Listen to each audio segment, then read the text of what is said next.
பெரியோர்களே, சகோதரர்களே, ஒவ்வொரு பொருளிலும் ஒரு உயர்ந்த ஒரு பொருள் இருப்பதை நாம் பார்க்கிறோம். பழங்களை பற்றி சொல்லப்படுகிற போது சையதுல் ஃபவாகித் அத்தம்ர் என்பதாக சொல்லப்படும். பழங்களின் தலைவன் பேரிச்சம்பழம் என்பதாக சொல்லப்படும். அதுபோன்று நபிகள் நாயகம் ஸல்லல்லாஹு அலைஹி வஸல்லம் அவர்கள் இந்த வெள்ளிக்கிழமையை ஜும்ஆவுடைய தினத்தை பற்றி சொன்னார்கள். ஜும்ஆவுடைய தினம் சையதுல் யௌமி யௌமுல் ஜும்ஆ, நாட்களுக்கெல்லாம் தலைமையான நாள் ஜும்ஆவுடைய நாள் என்பதாக நபி ஸல்லல்லாஹு அலைஹி வஸல்லம் அவர்கள் சொன்னார்கள். சங்கை குறித்தானவர்களே, ஹதீஸிலே வருகிறது, நபி ஸல்லல்லாஹு அலைஹி வஸல்லம் அவர்கள் சொன்னார்கள், கைரு யௌமின், நாட்களில் சிறந்த நாள், தலஅத் அலைஹி ஷம்ஸு யௌமுல் ஜும்ஆ, சூரியன் உதிக்கிற நாட்களிலேயே சிறந்த நாள் ஜும்ஆவுடைய நாள் என்பதாக சொன்னார்கள். அதனால்தான் அல்லாஹ்வுடைய கட்டளை, அல்லாஹ் தஆலா குர்ஆனில் தனி ஒரு அத்தியாயத்தை இப்படி இறக்கி வைத்திருக்கிறான். சூரத்துல் ஜும்ஆ, ஜும்ஆ என்ற அந்த தலைப்பிலேயே ஒரு தனி அத்தியாயத்தை அல்லாஹ் தஆலா இறக்கி வைத்து ஜும்ஆ நாளினுடைய மேன்மையை, மகத்துவத்தை பற்றி அல்லாஹ் தஆலா நமக்கு உணர்த்துகிறார். இந்த நாளினுடைய மிக பெரும் ஒரு அமல் ஜும்ஆவுடைய அந்த தொழுகை. அல்லாஹ் தஆலா குர்ஆனில் சொல்லுகிறான், யா அய்யுஹல்லதீன ஆமனு இதா நூதிய லிஸ்ஸலாத்தி மின் யௌமில் ஜும்ஆ, ஜும்ஆவுடைய தொழுகைக்காக வேண்டி பாங்கு சொல்லப்பட்டு விட்டால் வதருல் பை, உங்களது வியாபாரங்களை, உங்களது உலகத்துடைய விஷயங்களை நீங்கள் விட்டு விடுங்கள். ஃபஸ்அவு இலா திக்ரில்லாஹ், அல்லாஹ்வுடைய வணக்கத்தின்பால், தொழுகையின்பால் நீங்கள் விரைந்து வாருங்கள்.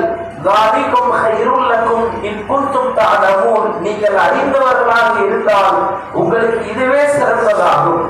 فَإِذَا قُضِيَتِ الصَّلَاةُ, எப்பொழுது நீங்கள் ஜும்ஆவுடைய தொழுகையை நிறைவு செய்வீர்களோ, ஃபன்தஷிரு ஃபில் அர்த், பூமியில் பரவி செல்லுங்கள். வப்தகு மின் ஃபத்லில்லாஹ், அல்லாஹ்வுடைய ஃபத்லிலிருந்து நீங்கள் தேடுங்கள் என்று அல்லாஹ் தஆலா சொல்லி காட்டுகிறார்.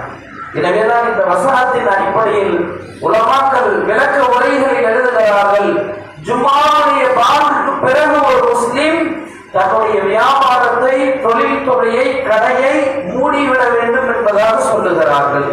அந்த நேரத்தில் அந்த விஷயங்களை விடுவதில் தான் அல்லாஹ் தஆலா பரக்கத்தை, அபிவிருத்தியை வைத்திருக்கிறார். சங்கை குறித்தானவர்களே, நபி ஸல்லல்லாஹு அலைஹி வஸல்லம் அவர்களது காலத்திலும் இந்த ஜும்ஆவுடைய தினத்துக்கு அதிகமான சிறப்புகள் சொல்லப்பட்டது. இன்னும் கிதாபுகளில் எழுதப்படுகிறது, நபி ஸல்லல்லாஹு அலைஹி வஸல்லம் அவர்கள் நபியாக இந்த உலகத்திற்கு வருவதற்கு முன்பிருந்தே நபி ஸல்லல்லாஹு அலைஹி வஸல்லம் அவர்களுடைய பாட்டனார் ஹஜ்ரத் அப்துல் முத்தலிப் அவர்களுடைய காலத்திலிருந்தே ஜும்ஆ தொழக்கூடிய அந்த வழக்கம் அந்த அரபு மக்களிடத்தில் இருந்தது. எங்கெல்லாம் கிராமத்தில் இருக்கிற மக்கள் எல்லாம் மக்காவுக்கு வந்து விடுவார்கள். பல்வேறு இடங்களில் இருந்து மக்கள் ஒன்று கூடுவதால் தான் இந்த தொழுகைக்கு பெயர் ஜும்ஆ. ஜும்ஆ என்று சொன்னாலே ஒன்று கூடுதல் என்றுதான் அர்த்தம். அதனால இன்னைக்கும் நம்ம சில முக்கியமான நகரங்களில் நாம் பார்க்கிறோம், அதிராபட்னம் அந்த மாதிரி ஊர்களில் எல்லாம் அந்த ஊர்லயே கிட்டத்தட்ட 10-20 பள்ளி இருக்கும். ஆனா எங்கேயும் ஜும்ஆ தொழுகை நடக்காது, ஒரே ஒரு பள்ளியில தான் நடக்கும். எல்லா பள்ளியில் இருக்கிற மக்களும் அங்கதான் ஒன்று கூடுவாங்க. இது நபி அவர்களுடைய காலத்தின் வளமை. மதீனாவில் கிட்டத்தட்ட 15 பள்ளிகளுக்கு பக்கம் இருந்தது. ஆனால் எல்லா பள்ளியிலும் ஜும்ஆ நடக்கல.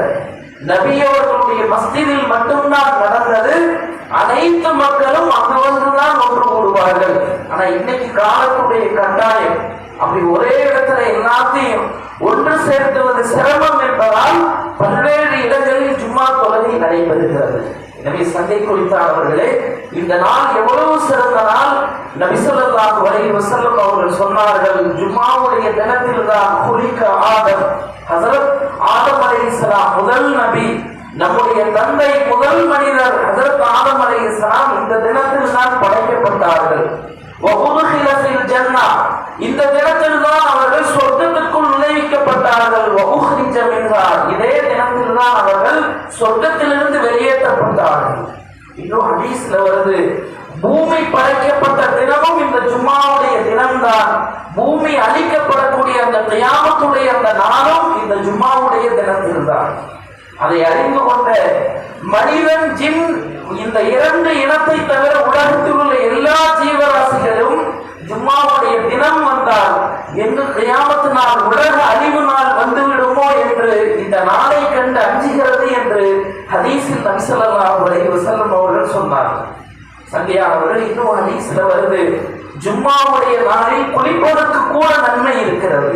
ஹதீஸ்ல வருகிறது, ஜும்மாவுடைய தினத்தில் ஒவ்வொரு பாலியான வயது வந்த ஒவ்வொரு ஆணும் பெண்ணும் இந்த ஜும்மாவுடைய நாளில் குளிப்பது வாஜிப் என்பதாக நபி ஸல்லல்லாஹு அலைஹி வஸல்லம் அவர்கள் ஹதீஸில் சொன்னார்கள். இன்னும் ஜும்மாவுடைய தினத்தில் யார் குளிப்பாரோ அவருக்கு அல்லாஹ் தஆலா அவருடைய உடலில் எத்தனை ரோமங்கள் இருக்கிறதோ அத்தனை ரோமங்களின் அளவு அவருடைய பாவங்களை அல்லாஹ் தஆலா மன்னித்து விடுகிறார். இன்னும் ஹதீஸ்ல வருது, எவர் ஜும்மாவுடைய தினத்தில் குளிக்கிறார், குளித்து நல்ல ஆடைகளை அணிகிறார், அணிந்து தனது வீட்டில் உள்ள நறுமணத்தை பூசிக்கொண்டு ஜும்மாவுடைய தொழுகைக்காக வேண்டி பள்ளிக்கு வருகிறார், வந்து தனக்கு கிடைத்த சந்தர்ப்பத்தின் அளவு ஜும்மாவுக்கு முன்புள்ள அந்த சுன்னத்துகளை, நஃபில்களை தொழுகிறார், தொழுது ஜும்மாவுடைய அந்த ஹுத்பாவை கவனமாக கேட்டார் என்று சொன்னால் அடுத்த ஜும்மா வரை அல்லாஹ் தஆலா அவருடைய பாவங்களை மன்னித்து விடுகிறார். அல்லது ஹதீஸில் இப்படி வருகிறது, சென்ற ஜும்மாவிலிருந்து இந்த ஜும்மா வரை ஒரு வாரத்தினுடைய பாவங்களும் இன்னும் அதிகப்படியாக 3 தினத்தினுடைய பாவங்களையும் அல்லாஹ் தஆலா மன்னித்து விடுகிறார். சங்கையானவர்களே, ஒரு மணி நேரம், அதிகபட்சம் 3/4 மணி நேரம் குளிச்சு சுத்தமாகி வந்து இந்த அமலை நிறைவேற்றுவதற்குண்டான மிக பெரும் கூலி கிட்டத்தட்ட 10 நாளினுடைய பாவங்கள் மன்னிக்கப்படுகிறது என்று சொன்னால் இந்த நாள் எவ்வளவு மேன்மைக்குரிய நாள் என்பதை நாம் சற்று சிந்தனை செய்து பார்க்க வேண்டும். அதனாலதான் மற்ற நாள்ல எல்லாம் நம்ம லுஹருடைய தொழுகையை 4 ரக்காயத் தொழுகிறோம். ஜும்மாவுடைய நாளில் ஜும்மாவுடைய தொழுகை 2 ரக்காயத்து தான். மீதி 2 ரக்காயத்தினுடைய தொழுகையின் நன்மையை அல்லாஹ் தஆலா ஜும்மாவுடைய ஹுத்பாவில் வைத்திருக்கிறார். இன்னும் ஜும்மாவுடைய ஹுத்பா அரபியில நடைபெறுது. நமக்கு அரபி தெரியாத, அரபி படிக்கல, அதனால காலத்தின் கட்டாயம் அந்த ஜும்மாவுடைய ஹுத்பாவுக்கு முன்பாகவே தமிழ்ல ஹுத்பா நடக்குது. நபி ஸல்லல்லாஹு அலைஹி வஸல்லம் அவர்களது காலத்தின் வளமையும் இப்படித்தான் இருந்தது. நபி அவர்கள் அவ்வப்போது சஹாபாக்களுக்கு தனக்கு வருகிற அந்த வகையுடைய அந்த இறை செய்திகளை சஹாபாக்களுக்கு சில தொழுகைக்கு பிறகு கற்றுக் கொடுத்தார்கள். குறிப்பாக ஒவ்வொரு வாரமும் ஜும்ஆவுடைய தினத்தில் குறிப்பாக நபி ஸல்லல்லாஹு அலைஹி வஸல்லம் அவர்கள் மார்க்க விஷயத்தை, தீனுடைய விஷயங்களை சஹாபாக்களுக்கு கற்றுத் தந்தார்கள். அதனாலதான் ஜும்மாவுக்கு பாங்கு சொல்லிட்டாலே அப்படியே பள்ளிக்கு வந்துடணுமா. இன்னைக்கும் நிறைய ஊர்களை நம்ம பார்க்கிறோம், 11 மணிக்கெல்லாம் பள்ளிவாசலுக்கு வந்துடுவாங்க. வந்து ஜும்மாவுடைய நாள்ல சூரத்துல் கஹஃப் ஓதக்கூடிய வழக்கம் ஹதீஸ்ல வருது. யார் ஜும்மாவுடைய தினத்தில் சூரத்துல் கஹஃபை ஓதுவாரோ அடுத்த ஜும்மா வரை உஸிம மின் ஃபித்னத்தி தஜ்ஜால், அவர் தஜ்ஜாலுடைய குழப்பங்களிலிருந்து பாதுகாப்பு பெறுகிறார். சூரத்துல் கஹஃப் ஓதக்கூடிய வழக்கம். ஜும்மாவுடைய தினத்தில் அதிகமாக ஸலவாத்துக்கள் ஓத வேண்டும். ஜும்மாவுடைய தினம் துஆ ஏற்றுக்கொள்ளப்படக்கூடிய தினம். நேற்று வெள்ளிக்கிழமை மக்ரிபிலிருந்து இன்னைக்கு மக்ரிப் வரைக்கும் ஜும்மாவுடைய தினங்களாம். இந்த ஜும்மாவுடைய நாளில் அல்லாஹ் தஆலா நமது துஆக்களை அங்கீகரிக்கிறான். ஆனா எந்த நேரம் அது அப்படிங்கறத அல்லாஹ் மறைச்சு வச்சிருக்கான். சில உலமாக்கள் கிதாபில் எழுதுறாங்க, இமாம் குத்பாவுக்காக வேண்டி மிம்பரில் ஏறக்கூடிய அந்த நேரம் துஆ ஏற்றுக்கொள்ளப்படும். இன்னும் சில உலமாக்கள் இப்படி கிதாபில் எழுதுறாங்க, 2 குத்பாவுக்கு இடையில் இந்த இமாம் அமருகிற அந்த நேரம், சிறு இருப்பு, அந்த நேரம் துஆ ஏற்றுக்கொள்ளப்படக்கூடிய நேரம். ஆக இந்த ஜும்மாவுடைய தினமே துஆ அங்கீகரிக்கப்படக்கூடிய ஒரு நேரம். எனவே சங்கையாளர்களே, இன்னைக்கும் நம்ம பார்த்தா கவலைக்குரிய விஷயம், மற்ற நாட்களை போன்று இன்னைக்கு நமக்கு உலகத்துடைய அலுவல்கள் இருந்து கொண்டேதான் இருக்கிறது. ஒரு மணி நேரம் 3/4 மணி நேரம் முன்னாலேயே அட்வான்ஸ் நம்முடைய உலகத்துடைய விஷயங்களை விட்டு தயாராகி வர்ற அந்த நிலைமையை இன்னும் வரல. நிறைய ஊர்களினுடைய நிலைமை அதுதான். எப்ப ஜும்மா பயான் முடியுதோ அப்பதான் சில பேருக்கு பள்ளிக்கு வர்ற நேரமே. ஜும்மாவுடைய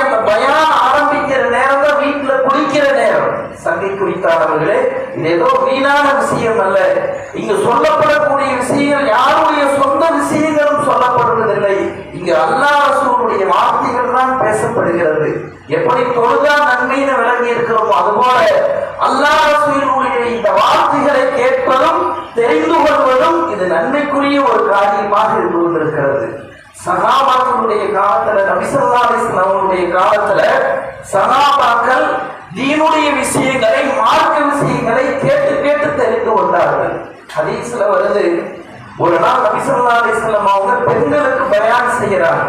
அப்படி பயான் செய்யல இப்படி ஒரு வார்த்தையை சொன்னாங்களாமா, பெண்களே நீங்கள் தஸத்தக்ன, அல்லாஹ்வுடைய பாதையில் சதகா செய்யுங்கள், வலவ் மின் ஹுலியிக்குன்ன, அது உங்களுடைய ஆபரணங்களாக இருந்தாலும் சரி அதை என்ன செய்யுங்க, கழட்டி அல்லாஹ்வுடைய பாதையில் தர்மம் செய்யுங்க. இதை கேட்ட சஹாபா பெண்மணிகள் தங்களது கருத்துக்களில், தங்களது காதுகளில் இருந்த தங்க ஆபரணங்களை கழட்டியாகியே அல்லாஹ்வுடைய பாதையில சதகா செய்யறாங்க. அந்த சபையில் ஒரு பெண்மணி இருக்கிறார், ஸைனப் ரலியல்லாஹு அன்ஹா. இந்த பெண்மணி யாருன்னா ஹஜ்ரத் அப்துல்லாஹ் இப்னு மஸ்ஊத் ரலியல்லாஹு அன்ஹு அவர்களுடைய மனைவி. அவங்க என்ன செஞ்சாங்கன்னா நேரா வீட்டுக்கு வந்தாங்க. வந்து சொன்னாங்க, நபி ஸல்லல்லாஹு அலைஹி வஸல்லம் இன்றைக்கு பயான்ல இப்படி சொன்னாங்க, உங்களுடைய ஆபரணங்களை சதகா செய்யுங்கன்னு சொல்லி. அதனால நான் என்ன நினைக்கிறேன்னா, நீங்க என்னுடைய கணவர், நீங்களும் ஏழ்மையில கஷ்டத்துல தான் இருக்கிறீங்க, யாருக்கோ ஒருத்தருக்கு சதகா செய்யறதுக்கு என்னுடைய சதகாவை உங்களுக்கே நான் தரலாம்னு இருக்கிறேன். இது கடமையான ஜகாத் அல்ல, இது நஃபிலான தர்மம். இதை கேட்டு அப்துல்லாஹ் இப்னு மஸ்ஊத் ரலியல்லாஹு உடனே வாங்கிக்கிறாரு. சொன்னாங்களாமா, நேரம் மீண்டும் நபி ஸல்லல்லாஹு அலைஹி வஸல்லம் அவங்கள்ட்ட போய் இந்த விஷயத்தை கேளு, நபியோட என்ன சொல்றாங்களோ அதன்படி செய்து கொள். மீண்டும் அந்த ஸைனப் ரலியல்லாஹு அன்ஹா நபி ஸல்லல்லாஹு அலைஹி வஸல்லம் அவங்கள்ட்ட அந்த சந்தேகத்தை கேட்கறதுக்காக வர்றாங்க. பிலால் ரலியல்லாஹு இருக்கிறாங்க.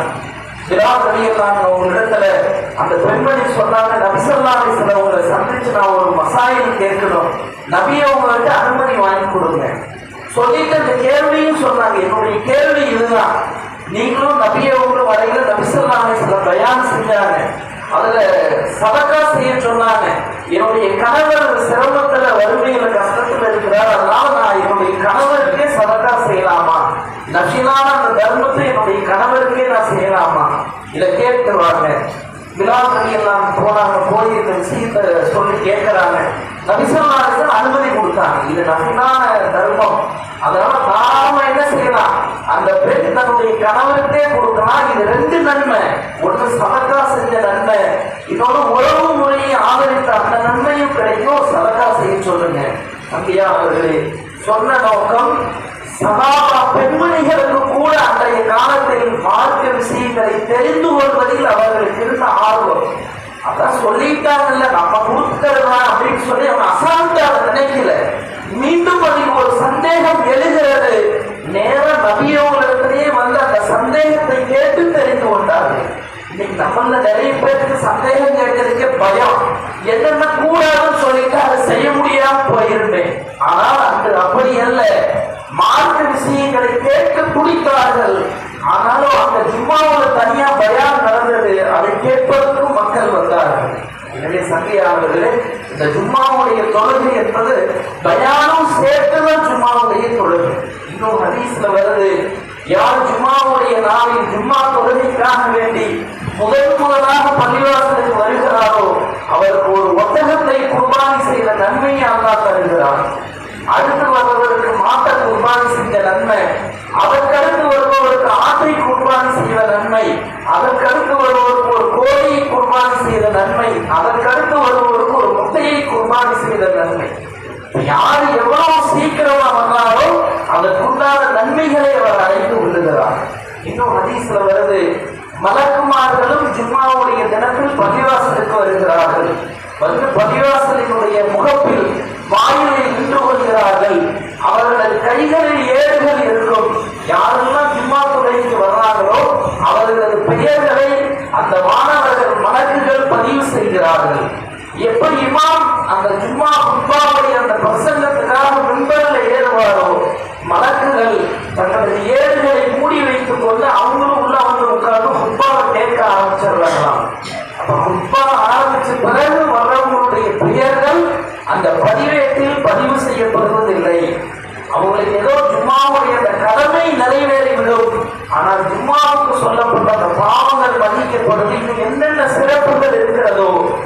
நன்மைகளை அவர்கள் இழந்தவர்களாக ஆகிவிடுகிறார்கள். அதனால பாருங்க, ஜும்மாவுடைய நாளும் சரி, பெருநாளுடைய அந்த தொழுகையிலையும் சரி, பெண்களுக்கு இந்த தொழுகையெல்லாம் கடமை இல்லைங்களாமா.